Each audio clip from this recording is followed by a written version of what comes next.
Baik ya, kita berjumpa lagi dengan saya, Bukhari Muslim Winner. Lihat belakang saya, ya. Nah seperti ini. Nah ini, karena saya ngefans banget sama Win. Dari pertama kali saya ikut kompetisi sejak MTS, LCCM yang diadakan oleh matematika, terus ngefans lagi sampai di SMA juga dikirim lomba LCCM. Tapi akhirnya menjadi dosen tetapnya di UIN Jakarta. Dan itu bukan matematika, tapi kimia. Nah, jadi saya akan sedikit bercerita ya terkait tentang galau pekerjaan. Ini puncak kegalauan saya tuh nanti akan saya sampaikan di sini ya. Sebetulnya kalau bicara masalah pekerjaan ya, kalau bicara masalah pekerjaan itu memang kami dari keluarga besar Haji Maun tidak pernah kita dididik untuk mandiri. Bayangkan seorang ibu yang dalam kandungan mengandung anaknya ya sudah diajak nandur dan seterusnya. Ibunda melahirkan 11 orang bersaudara, bayangkan 11 orang bersaudara. Saya anak ke-10. Yang terakhir bontot anak ke-11. Sudah S2 juga. Lulusan UIN Jakarta di Fakultas Ekonomi. Nah, sini saya akan sedikit bercerita tentang galau pekerjaan ya. Artinya sebetulnya kalau bicara masalah pekerjaan sih nggak ada masalah ya, nggak ada masalah. Ya memang kita didiknya mandiri, udah bekerja juga ya meskipun katakanlah masih bermainnya di pertanian lah ya, bermainnya di pertanian. Tapi di sini saya sedikit ternyata kegalauan itu muncul pada titik tertentu yang kita itu merasa semacam tertarik gitu ya, tertarik tapi kita merasa nggak bisa mengambil itu gitu. Ngerti nggak maksudnya? Ya mudah-mudahan ngerti lah ya. Nah sedikit saya cerita. Semenjak lulus S2 dari salah satu universitas yang ada di Bandung, negeri tentunya ya, saya itu banyaklah menerima tawaran pekerjaan dan sebagainya. Bahkan semenjak studi dari S1 pun ya mulai dari privat dan lain-lain, wirausaha, entrepreneur lah bahasa zaman anak now lah ya, dan seterusnya. Tapi ketika puncak-puncak kegalauan itu adalah masa-masa yang menentukan kita nih udah puncak di usia kematangan juga, memikirkan tentang masa depan juga, memikirkan tentang ya nanti kita seperti apa gitu dan seterusnya ya. Akhirnya apa? Pada saat lulus saya ini mengalami kegalauan itu pada saat lulus S2. Ya, ke S2 galaunya itu gini.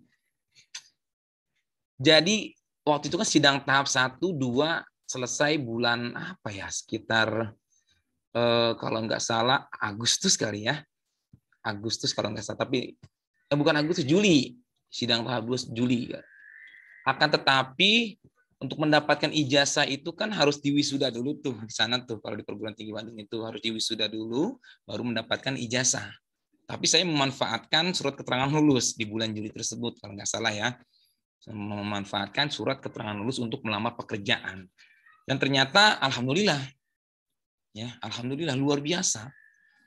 Hanya menggunakan selembar surat keterangan lulus, ya kan? Ternyata itu sangat berharga. Ternyata itu sangat berharga. Tentunya ya dilampirkan lah ya nilai-nilai dan lain sebagainya. Dan juga bukti-bukti pendukung lain lah seperti ya semacam sertifikat-sertifikat lah. Itu yang perlu dilampirkan. Dan tentunya apapun yang kita lampirkan disesuaikan dengan pekerjaan yang akan kita inginkan, betul. Nah, mulai dari sana ya ternyata saya itu tadi sebetulnya nggak langsung menjadi dosen ya sebetulnya ketika lulus ya tahun 2014 lah. Jadi Juli 2014, kuliahnya masuk 2012 September. Artinya saya lulus kurang dari 2 tahun. Ya, saya lulus kurang dari 2 tahun. Normalnya S2 itu 2 tahun. Tapi alhamdulillah lulus kurang dari 2 tahun. Kalau Juli ke surat sidang terbuka, ya sidang tahap 2 ada di Juli kan lulus. Berarti Juli, Agustus, nama awal perkuliahan September kan, berarti masih ada sisa 2 atau 3 bulan. 2 atau 3 bulanan. Artinya 2 tahun kurang 2 bulan. Atau bolehlah 3 bulan. Nah, dari sana, berbekal dari SKL tersebut, saya memberikan semacam mencari tempat lah ya, mencari tempat bernaung, diawali dari yang terdekat dulu. Nah, apa yang terdekat? Nah, yang terdekat itu karena memang ada salah satu saudara dari ibu, ya, dari ibunda saya. Saudara dari ibunda saya itu istri dari seorang pejabat, ya, orang nomor 2 lah di Kota Tangerang saat ini. Ini tahun berapa nih? 2022 ya, pasti tahu semualah. Jadi beliau itu istrinya adalah saudara dari ibu saya. Bukan saudari dari ibu saya, maksudnya ibu saya punya saudara, nah saudara itu punya anak itu menikah dengan, nah, artinya ya masih ada hubungan kerabat lah ya. Maka dari sana saya coba menawarkan datang ke salah satu pejabat tersebut. Tujuannya apa? Ingin menawarkan beberapa kompetensi, beberapa keahlian, beberapa kemampuan yang bisa atau yang saya miliki. Karena ingin membantu saudara lah. Ya, bagaimana membangun kota Tangerang, bagaimana membangun sistem, bagaimana membuat sebuah lowongan pekerjaan yang katakanlah kekinian milenial. Ya banyaklah macam-macam yang ingin saya tawarkan. Akan tetapi qadarullah ya, ternyata ketika saya datang ke rumah beliau sedang ada di Bandung. Saya tanya ke stafnya, ke ajudannya. Apa disampaikan bahwa beliau sedang ada di Bandung sekitar 2 mingguan. 2 mingguan. Bayangkan. Tapi saya nggak nunggu. Saya nggak nunggu, hari berikutnya saya langsung melamar. Akhirnya melamar jadi dosen. Melamar jadi dosen ya sambil ngedosen juga, ada SMA juga lah ya. Ada SMA juga. Yang ada di beberapa sekolah lah. Ya kalau SMA sebetulnya dari semester berapa ya? S1 semester awal juga udah mulai sih. Sudah mulai. Nah, tapi intinya itu poinnya adalah ini puncak kegalauan, karena kita bicara masalah kegalauan, maka ini ke puncak kegalauannya ya. Kegalauannya apa? Yang pertama, saya itu berkahnya luar biasa. Hanya berbekal SKL, hanya berbekal lampiran nilai, hanya berbekal sertifikat dan sebagainya. Melamar di berbagai perguruan tinggi saya tuju, ternyata alhamdulillah diterima.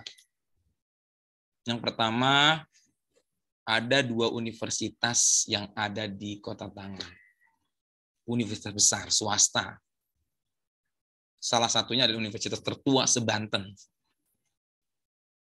Ada 2 universitas nih. Juga ngajar di UIN Jakarta. Ngajar di UIN Jakarta, dan ada satu lagi, ya takdirullah ya, mendapatkan amanah juga untuk membantu mengajar di IAI Al-Aziz. Atau bahasa kerennya dulu tuh apa? Universitas Al-Zaitun yang ada di Cirebon. Galaunya di mana?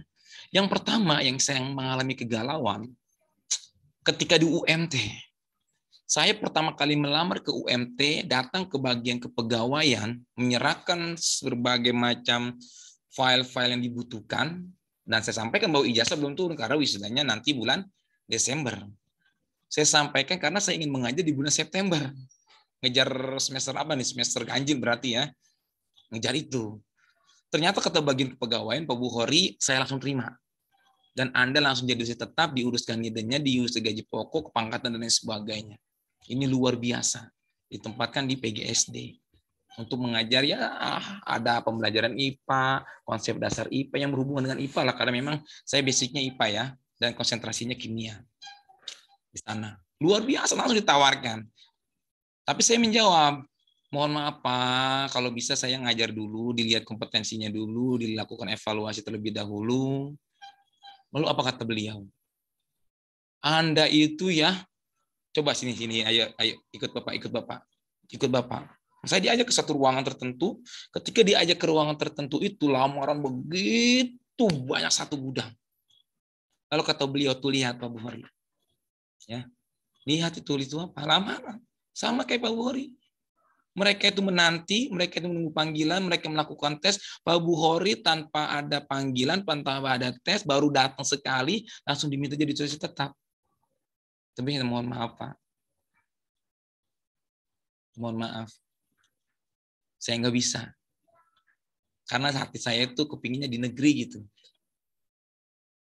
Ya memang ya udah hasil istikharah juga, sudah hasil ya semacam banyak hal yang dilakukan lah ya, diantaranya konsultasi dengan beberapa guru-guru yang pernah mengajar saya, dengan dosen. Nah, salah satu pesan dari guru atau dosen saya tersebut adalah, Bukhari kalau bisa di negeri, jangan di swasta. Ya karena kalau di negeri itu akan terjamin. Swasta punya yayasan, kalau kita dekat dengan pimpinan dapat jabatan, kalau tidak lengser-lengser saja kan. Ya atau mungkin birokrasinya akan berbeda lah antara negeri dengan swasta. Semua tahu itu pasti.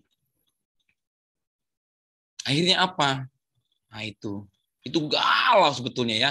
Galaunya kenapa? Galaunya melihat lamarnya begitu banyak nggak diterima, saya yang baru datang itu langsung diminta jadi dosen tetap, diuruskan ide dan lain sebagainya, nggak perlu capek-capek, langsung dapat kepangkatan. Bayangkan 3C atau diminta 3D langsung keluar jafungnya. Ada satu lagi, sama di universitas yang ada di Kota Tangerang, ini universitas tertua. Tapi kalau yang ini kayak semacam apa yang ngajar dulu, dievaluasi dulu. Alhamdulillah diterima ya, mengajar mata kuliah ilmu alamiah dasar, mengajar mata kuliah statistika. Dievaluasi 1 semester, ternyata respon dari dekan dan beberapa mahasiswa yang pernah saya ajarkan semuanya bagus. Maka saya direkomendasikan oleh dekan ke pimpinan pusat dan seterusnya untuk menjadi dosen tetap. Sampai pada akhirnya saya bingung juga ya. Mohon maaf Pak, ke dekan. Lalu ke Kajur, ya mohon maaf Ibu. Kalau bisa jangan tetap dulu. Biarkan saya mengajar. Biarkan saya mencoba untuk mencari pengalaman. Ya kan? Tapi apa kata mereka? Pak Bukhari itu yang pertama dekat rumah. Yang kedua, gaji pokoknya sekian. Wah, udah mulai galau nih. Gaji pokoknya sekian. Pak Bukhari kalau mau langsung jadikan kajur. Nah, lo langsung diminta jadi kajur. Luar biasa. Ya, langsung diminta jadi kajur. Tapi tetap, mohon maaf Bapak, izinkan saya mengajar dulu Pak. Ya karena memang kepikirannya ke negeri sebetulnya. Kepikirannya ke negeri. Sampai pada akhirnya ya terus berlangsung mengajar mata kuliah, ditambah lagi tuh ya selain tadi ilmu alamiah dasar, statistika, ditambah mata kuliah juga ada matematika, ekonomi, ada ilmu alamiah IAD di prodi bahasa Inggris, ada di prodi-prodi lain lah ilmu alamiah dasarnya. Itu yang saya ajarkan. Ini galau yang kedua nih. Ya, galau yang kedua. Udah mulai meningkat kan? Kalau tadi dari dosen tetap statusnya, jafungnya, gaji pokok dan lain sebagainya, tunjangan, servis dan seterusnya, ya kan? Kalau yang kedua ini udah mulai meningkat, tidak hanya tunjangan, tidak hanya gaji pokok, tidak hanya lain-lainnya, karena memang ketika saya ngajar pun sudah 3D jafungnya. Ya, jadi jabatan fungsional itu sudah 3D. Cuman bedanya itu meningkat sedikit, ditawarkan untuk menjadi kajur. Nah, ini udah mulai galau nih. Udah mulai galau. Sampai yang ketiga ini luar biasa galaunya. Di universitas yang ada di Cirebon itu. Ya. Di Al-Zaitun itu luar biasa galaunya. Galaunya kenapa? Yang pertama, universitas terbesar atau pesantren terbesar se-Asia Tenggara katanya. Banyak mata kuliah yang saya ajarkan di sana. Konsep dasar IPA, pembelajaran IPA, konsep dasar IPA 1, konsep dasar IPA 2, pembelajaran IPA 1, pembelajaran IPA 2, konsep dasar ya matematika 1, konsep dasar matematika 2, pembelajaran matematika, 1 ya, pembelajaran matematika 2. Luar biasa. Dari mana luar biasa? Tidak hanya gaji pokoknya di atas yang 2 universitas tadi, ya kan? Gue kelihatan nih. Yang kedua fasilitasnya, wow, luar biasa, disediakan mobil tuh kita suruh milih nih mau yang mana. Drivernya pun sama, disediakan. Ada 40 mobil pribadi, silakan Pak Buhori mau naik mobil yang mana. Fasilitas luar biasa. Di tempatnya sana lagi. Dikasih kamar khusus itu ya, mungkin kalau satu rumah saya itu 1 kamar. Bayangkan, makanya ya level resto bintang ya, kalau yang sudah nanti mainlah ke sana ya, lihat mau bintang berapa. Mau ngapain aja dijemput selalu. Mau makan, mau tidur, mau ke kamar mandi, mau jalan-jalan, pasti dijemput.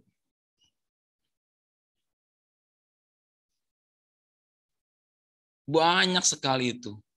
Ditawarkan dosen tetap juga ditawarkan. Pokoknya tadi masalah gaji dan seterusnya. Yang apa ya?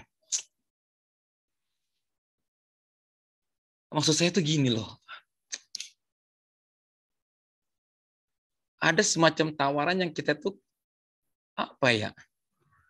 Menolaknya itu kalau sebagai seorang lelaki itu agak berat gitu kalau menolaknya. Apa sebab? Pak Buhori, kalau Anda mengajar di sana, kalau Anda mengajar di universitas tersebut, di sana kan sistemnya pesantren. Dan sistem pesantren itu yang namanya santri. Sami'na wa ata'na.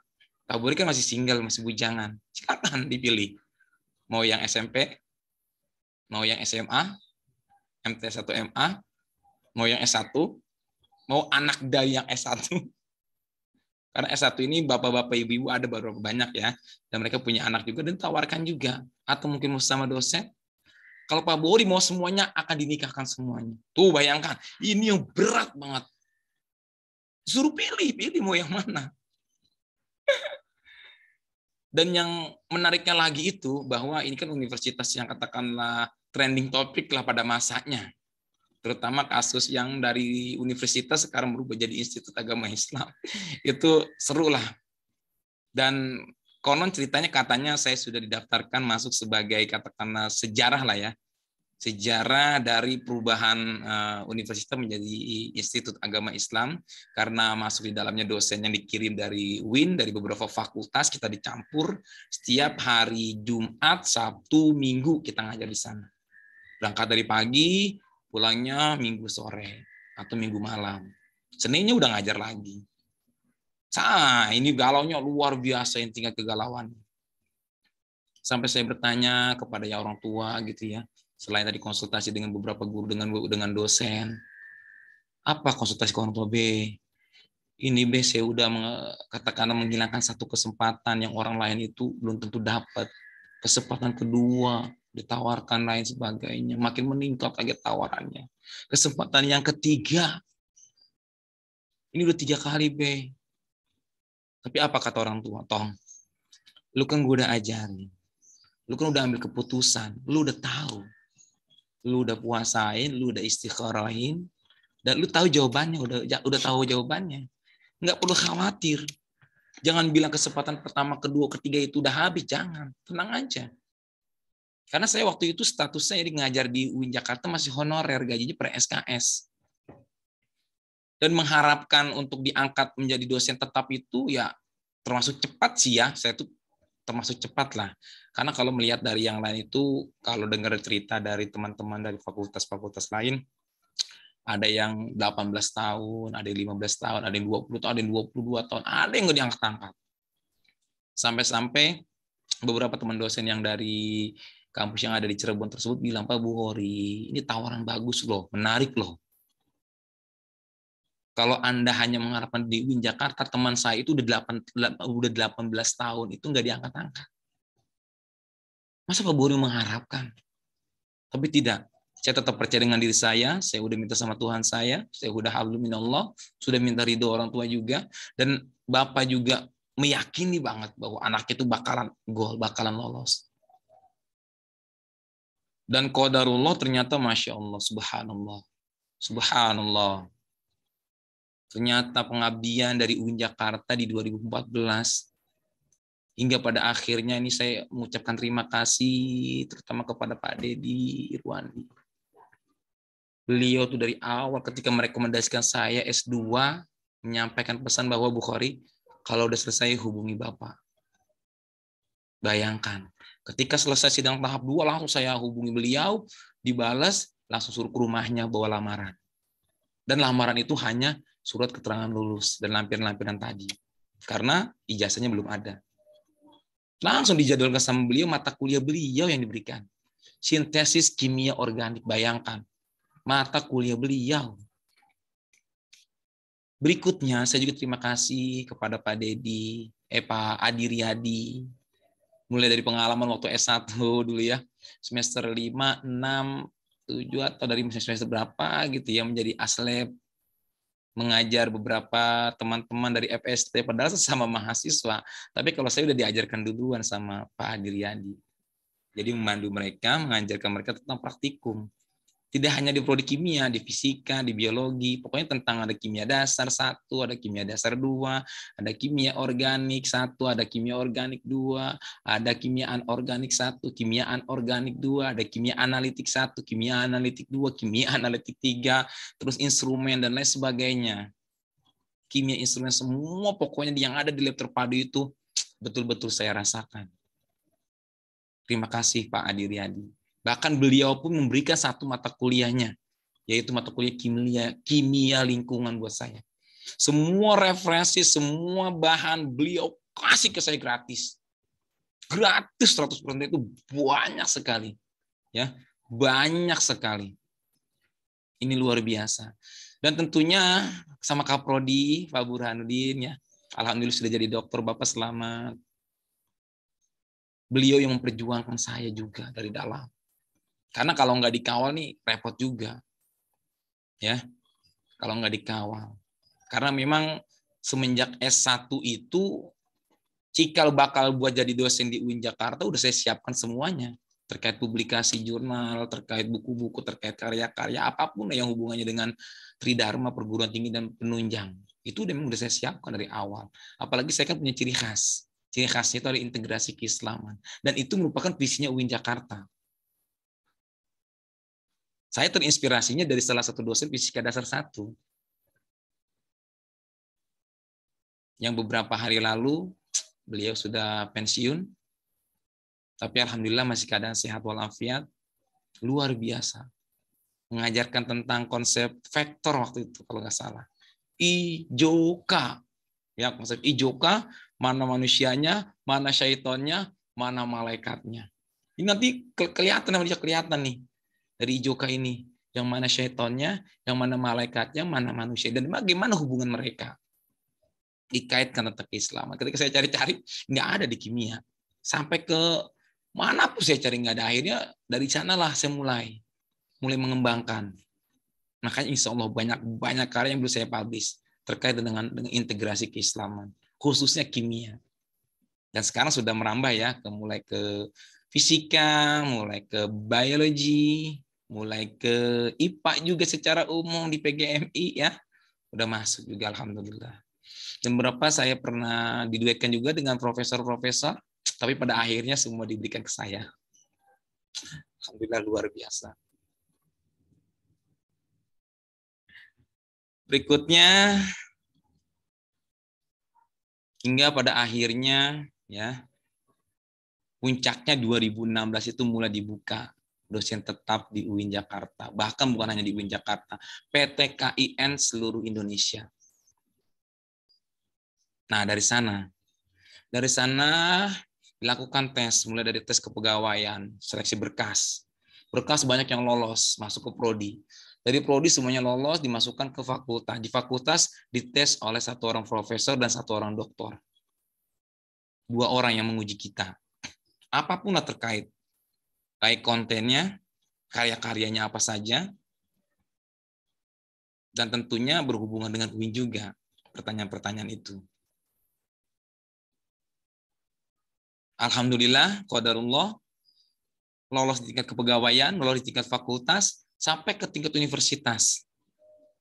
Sampai ke tingkat universitas ini sebetulnya galaunya luar biasa. Kenapa? Karena yang lolos itu tidak hanya saya, ya, Bukhari Muslim winner bukan. Akan tetapi ada satu orang dosen yang memang itu dosen saya. Tapi beliau tuh baiknya luar biasa, kita tes bareng dan seterusnya. Sampai pada akhirnya ya, mau tes itu waktu makan siang,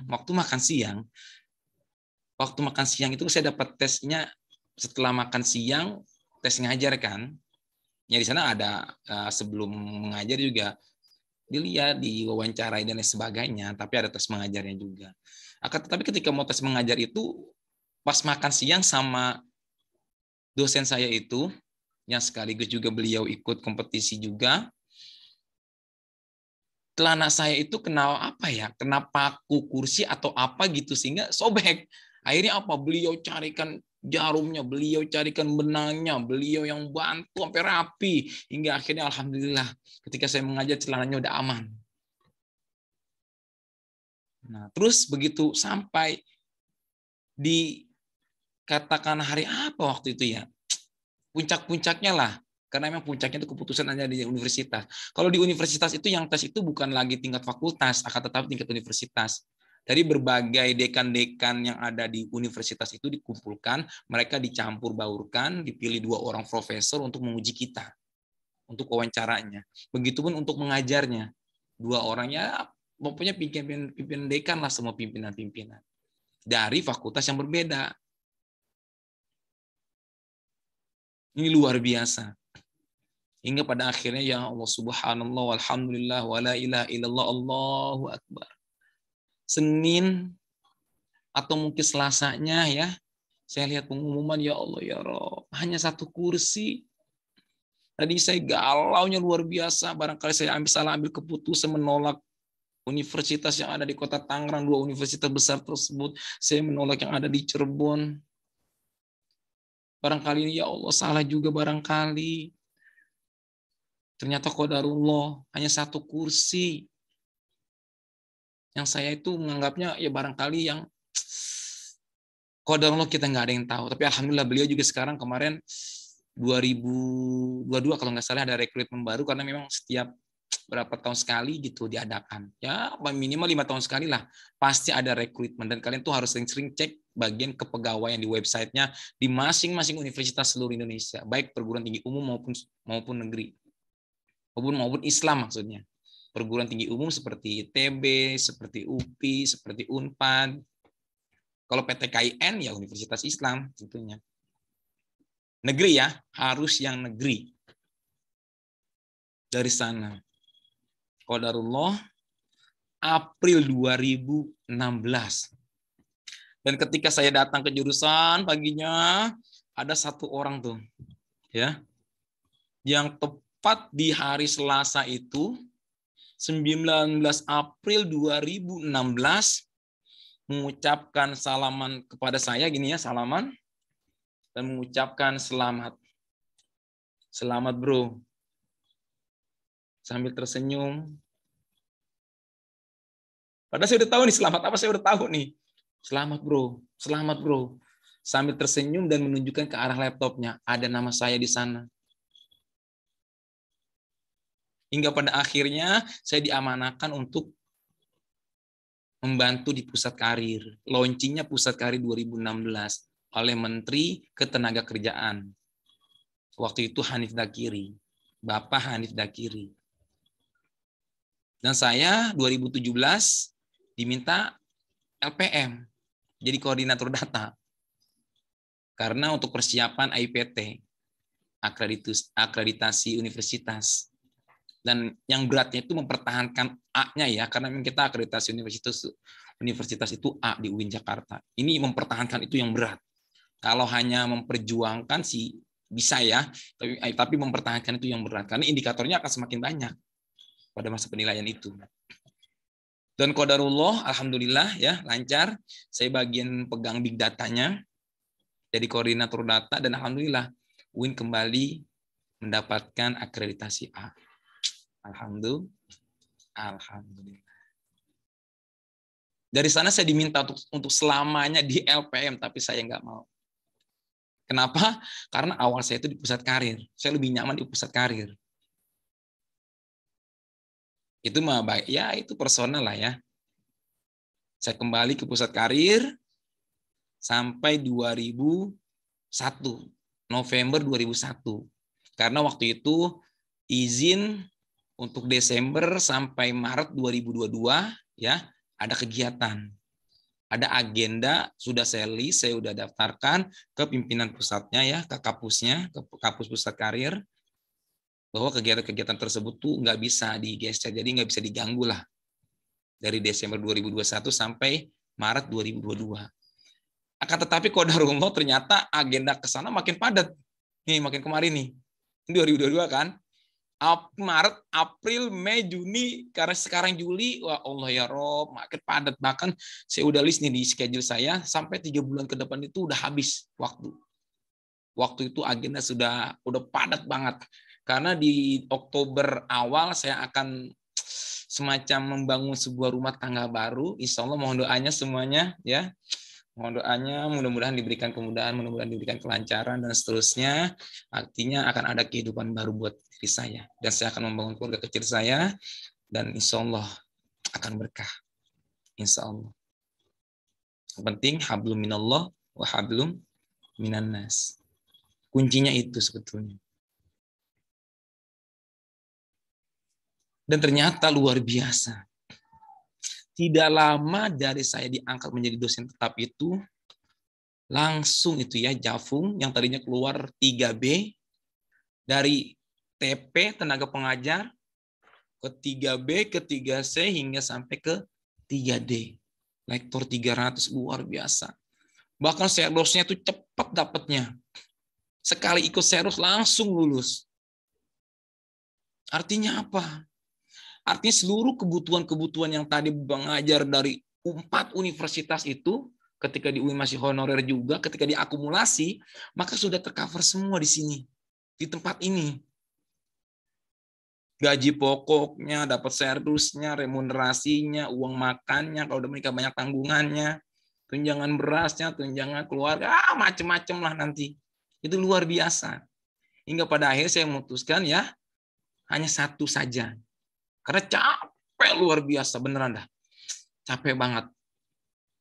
Pergi subuh, pulang malam, Jumat Sabtu Minggu nggak ada di rumah. Karena bagi-bagi waktu. Ini luar biasa lelahnya. Hingga saya memutuskan hanya satu di kampus saja. Saya memutuskan di UIN Jakarta. Dan itu memang cita-cita saya. Makanya saya berikan nama Bukhari Muslim UINer. UINer itu adalah, UINer itu orangnya. Orang UIN. Karena saya alumni UIN sejati. Dan kalau kita translatekan ke bahasa Inggris, winner itu adalah juara. Juara. Dan alhamdulillah.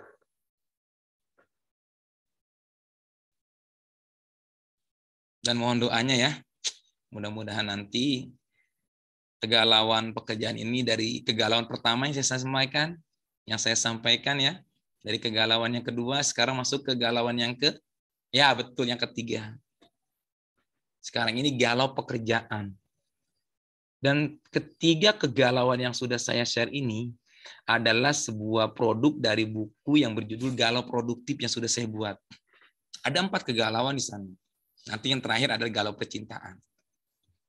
Dan 3 tadi sampai yang sekarang nih ya, yang ketiga galau pekerjaan itu endingnya semua bahagia. Saya mau melihat nanti nih di galau percintaan. Ya, insya Allah kemarin sudah resmi juga. Insya Allah ya, mudah-mudahan lancar semuanya, tidak ada masalah, dan diberikan keberkahan dan kemudahan semuanya. Mohon doanya, dan insya Allah endingnya akan bahagia sesuai dengan status yang pernah saya buat. Dulu tuh pernah saya buat status tersebut. Jangan pacaran. Selama mungkin jangan pacaran. Pendidikan dan pekerjaan adalah yang utama. Nih. Jika saatnya sudah tiba, jika saatnya sesuai, maka cinta yang berkelas akan datang. Dan itu luar biasa. Ini akan saya sampaikan nanti di poin galau percintaan. Baik, terima kasih semuanya. Salam sehat, salam semangat selalu, dan jangan lupa bahagia. Terima kasih. Assalamualaikum warahmatullahi wabarakatuh.